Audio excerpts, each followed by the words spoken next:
কার্তিক মহারাজের বিরুদ্ধে গুরুতর অভিযোগ, ধর্ষণ করে একাধিকবার সহবাস, চাকরি দেওয়ার নাম করে সহবাস করে গর্ভপাতের মতো এমন একদম মারমার কাটকাট অভিযোগ কার্তিক মহারাজের বিরুদ্ধে। কিন্তু আমরা দেখতে পেলাম গতকাল কার্তিক মহারাজের কেস কোর্টে ওঠার কথা ছিল।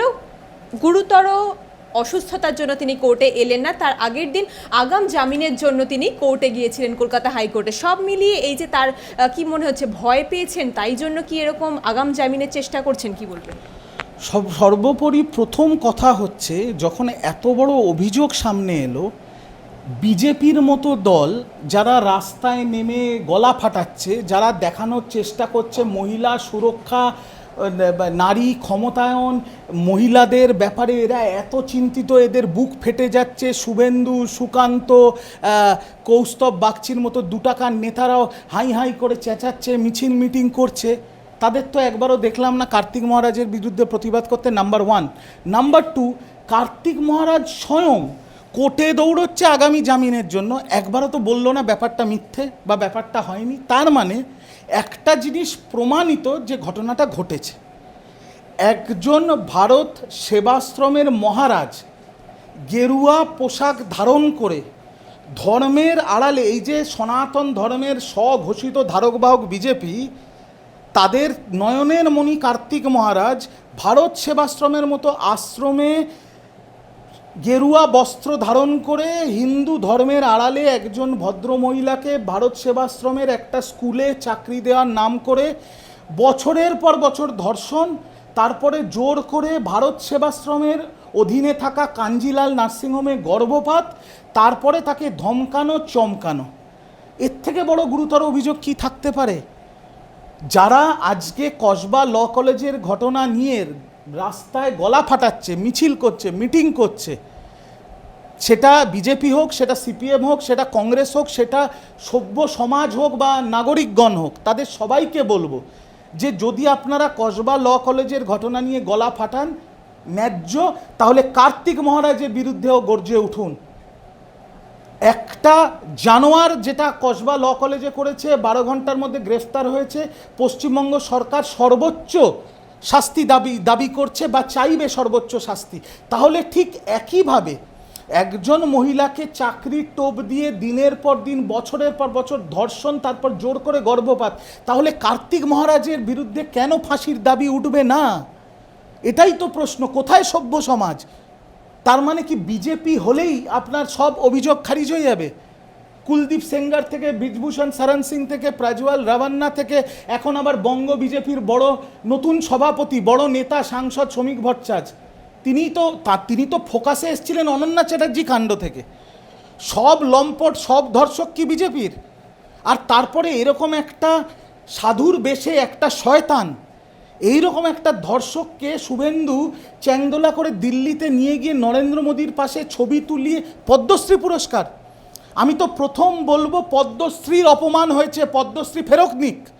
এই ধর্ষকের থেকে পদ্মশ্রী ফেরত নিক, তারপরে এই ধর্ষকের গ্রেফতারি হোক, কোর্ট মহামান্য আদালত যেন পুলিশকে ফ্রি হ্যান্ড দিয়ে দেয়, পুলিশ যেন তদন্ত করে, এবং তারপরে যদি দোষ প্রমাণিত হয় তাহলে বাকি আরও 10টা ধর্ষকের মতো পশ্চিমবঙ্গ সরকার, তৃণমূল শাসক দল এবং সাধারণ বাংলার মানুষ হিসেবে আমি ওর ফাঁসির দাবি করছি। কিন্তু কার্তিক মহারাজ তো বলছেন তিনি একজন সাধু, তিনি আপনার কথা অনুযায়ী, আপনি যেরকম বলেন তিনি স্বঘোষিত হিন্দু ধারক এবং বাহক, তিনি এরকম কাজ করতেই পারেন না, এরকম কাজ তার পক্ষে করা সম্ভব নয়। এবং বিজেপির আইটি সেল থেকে প্রথম দিন থেকে কার্তিক মহারাজের ঘটনা যখন সামনে এসছে, বিজেপির আইটি সেল থেকে প্রচার করা হচ্ছে যে তৃণমূলের আইটি সেল নাকি এটা 2026-এ বিজেপি যাতে ভোট পেতে না পারে, বিজেপির গায়ে যাতে কলঙ্ক লাগে, সেই জন্য এটা করা হচ্ছে। কি বলবো? দেখুন, বিজেপির সাথে ধর্ষকদের বহুদিনের সম্পর্ক, আমি কিছু ছবি দেখাই আপনার ভিউয়ারদের। বহুদিনের সম্পর্ক। বিজেপি যাদের স্বঘোষিত বাবা বানায়, এগুলো সব কটা ধর্ষক। আমি সেই সম্পর্ক আপনাদের সামনে তুলে ধরার জন্য আমাকে কিছু ছবি দেখাতে হবে, ছবি না দেখালে হবে না। এই কার্তিক মহারাজ সার্বজনীন মঞ্চ থেকে বলেছিল হিন্দু মহিলাদের ধর্ষণ হয় কারণ তারা নাকি লক্ষণ রেখা পার করে দেয়। তার মানে হিন্দু মহিলারা, তাদের লক্ষণ রেখা কি সেটা এখন বিজেপি আর কার্তিক মহারাজ ঠিক করবে, প্রথম কথা। দ্বিতীয় কথা, এই যে বিজেপির সাথে ধর্ষকদের বহুদিনের গভীর সম্পর্ক, সেটা কোথার থেকে? এই দেখুন প্রথম ছবি, ভালো করে দেখুন, বিএইচইউ আইআইটির যে গণধর্ষণে অভিযুক্ত যারা, তাদের সাথে নরেন্দ্র মোদীর ছবি, অমিত মালব্যর ছবি। অমিত মালব্য এদের আইটি সেলে নিয়োগ করেছিল। কি হলো? আরও ছবি দেখাচ্ছি আপনাকে, চিন্তা করবেন না, এদের প্রচুর এরকম ব্যাপার আছে। এই যে, আর তারপরে স্পেসিফিক্যালি এবার চলে আসুন, বিজেপি সমর্থিত বাবা, মানে নতুন নতুন বাবা এখন মার্কেটে আসে তো আমাদের হিন্দু ধর্মে, সেই বাবাগুলোর চরিত্র যেগুলো ধর্ষণে অভিযুক্ত বা যেগুলো ধর্ষণের মতো অত্যন্ত জঘন্য অপরাধ করেছে, তাদের সাথে বিজেপির সম্পর্ক আমি আপনাদের দেখাচ্ছি। তাদের সাথে বিজেপির সম্পর্ক আপনারা দেখলে শিউরে উঠবেন যে বিজেপি কি করে। মনে পড়ে আপনাদের আসারাম বাপুর সাথে নরেন্দ্র মোদীকে দেখা গেছিল স্টেজে হাত তুলে নাচছে। আসারাম বাপু কি ছিল? বিরাট বড় বাবা ছিল। তখনও তো বিজেপি ক্যাম্পেইন করেছিল নাকি আসারাম বাপুর মতো একজন এত বড় সাধককে নাকি কালিমালিপ্ত করা হচ্ছে। ছবিগুলো দেখাতে হবে, মানুষকে মনে করাতে হবে নরেন্দ্র মোদীর সাথে আসারাম বাপুর ছবি। দাঁড়ান, আরও ছবি আছে মার্কেটে। গুরমিত রাম রহিমের সাথে বিজেপির মুখ্যমন্ত্রী হরিয়ানার মনোহর লাল খট্টার দেখুন বসে আছে। ওই গুরমিত রাম রহিম বাবার সাথে বিজেপির নেতাদের ছবি এই দেখুন। বিজেপির দিল্লির সাংসদ মনোজ তিওয়ারি, এই দেখুন বিজেপির হরিয়ানার মুখ্যমন্ত্রী ঝাড়ু দিচ্ছে। তো এদের সাথে ধর্ষকদের সাথে, আর তারপরে এই দেখুন আসল ছবি, শুভেন্দুর সাথে কার্তিক মহারাজ। তো ধর্ষক, চরিত্রহীন, লম্পট, এদের সাথে বিজেপির পুরনো সম্পর্ক সেই নরেন্দ্র মোদীর থেকে শুরু হয়েছে। এরা কোনো না কোনো বাবাকে ফোরফ্রন্টে আনে, তারপরে এই বাবাগুলো গিয়ে ধর্মের আড়ালে, গেরুয়া বেশের আড়ালে এরা ধর্ষণ, শ্লীলতাহানির মতো নোংরা অপরাধ করে। তারপরে যেই ধরা পড়ে তখন বিজেপি লাফিয়ে মার্কেটে নেমে পড়ে ফুল ফর্মে এদের বাঁচানোর জন্য। তারপরে যেই অভিযোগ প্রমাণিত হয় তারপরে গা ঝেড়ে নেয়। তো আমি ছবি দেখিয়ে প্রমাণ করে দিলাম যে বিজেপির সাথে ধর্ষক বাবাদের বহু পুরনো সম্পর্ক, আর কার্তিক মহারাজের মতো একটা ধর্ষক, একটা কলিযুগের রাবণের সাথে এরা সেম স্কিম করেছে। বিজেপি কোনো রাজনৈতিক দল না, বিজেপি হচ্ছে লম্পট, ধর্ষক, যত রকম মহিলাদের বিরুদ্ধে অপরাধ আছে সেরকম অপরাধীদের একটা ক্লাব, যার নাম হয়েছে ভারতীয় জনতা পার্টি। বাংলার মা বোনেদের বলবো এই চ্যানেলের মাধ্যমে, দয়া করে বুঝুন, দয়া করে দেখুন, দয়া করে এই বিজেপির ধর্ষকগুলোকে চিনুন, আর চিন্তা ভাবনা করুন যে ধর্মের নামে কিভাবে আপনাদের বোকা বানাচ্ছে। এরা যদি কোনো দিন ভুল করে আপনাদের মগজ ধোলাই করে আপনাদের ভোট নিয়ে আগামী 15 কি 20 বছর বাদেও যদি ক্ষমতায় আসে, আপনাদের ঘরের মেয়েরা কিন্তু সেফ থাকবে না। দেখুন গিয়ে উত্তরপ্রদেশে, উড়িষ্যায় বিজেপি সরকারে আসার পরে 7 দিনে 17টা ধর্ষণ হয়েছে। উত্তরপ্রদেশে দেখুন কিভাবে কি হচ্ছে।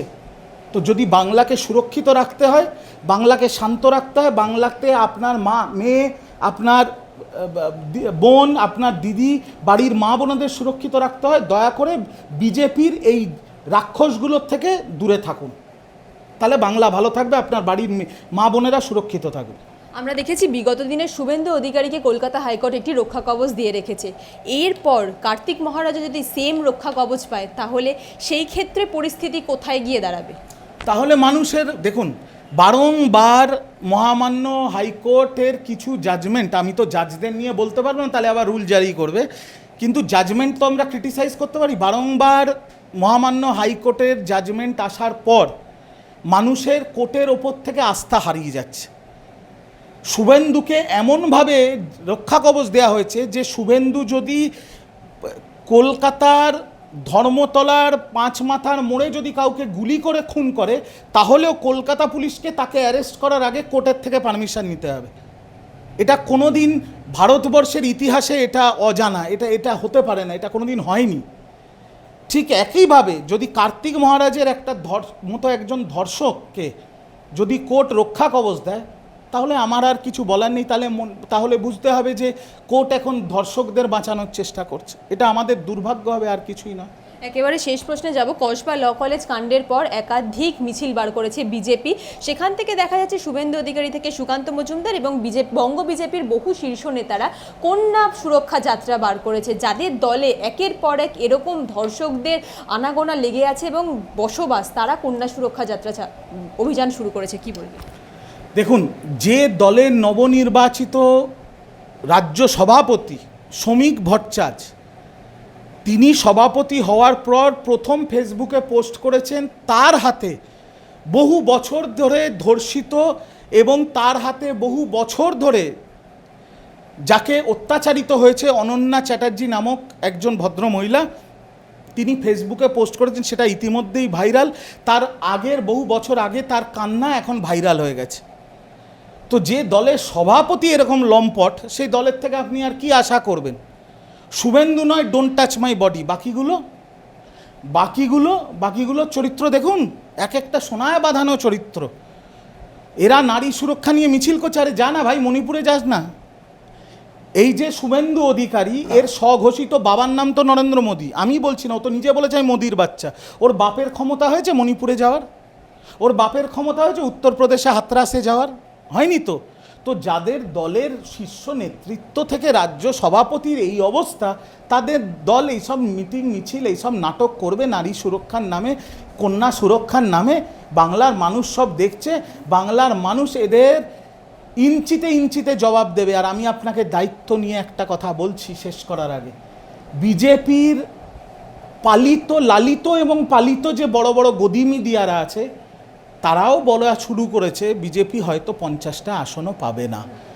প্রথম বলেছেন আমাদের জাতীয় সাধারণ সম্পাদক ও সাংসদ শ্রী অভিষেক বন্দ্যোপাধ্যায়, তারপরে এখন বিজেপির দ্বারা লালিত পালিত সংবাদ মাধ্যমরাও বলছে, বিজেপি সমর্থিত কিছু ওই বিজেপির মুখোশ পরা কিছু ওই স্বেচ্ছাসেবক, সমাজকর্মী, আইনজীবী হয়ে যারা টিভিতে যায়, তারাও বলা শুরু করেছে। শ্রমিক ভট্টাচার্য সভাপতি হওয়ার পর বিজেপির জেলা সভাপতিরা চিঠি লেখা শুরু করেছে। আপনি দেখবেন 2026 যখন আসবে, এরা যতই নাটক, যতই ড্রামা, যতই তামাশা করে নিক, এরা 50টা আসনও পাবে না। এরা আগামী দিনে সিপিএমের মতো শূন্যে মিলিয়ে যাবে।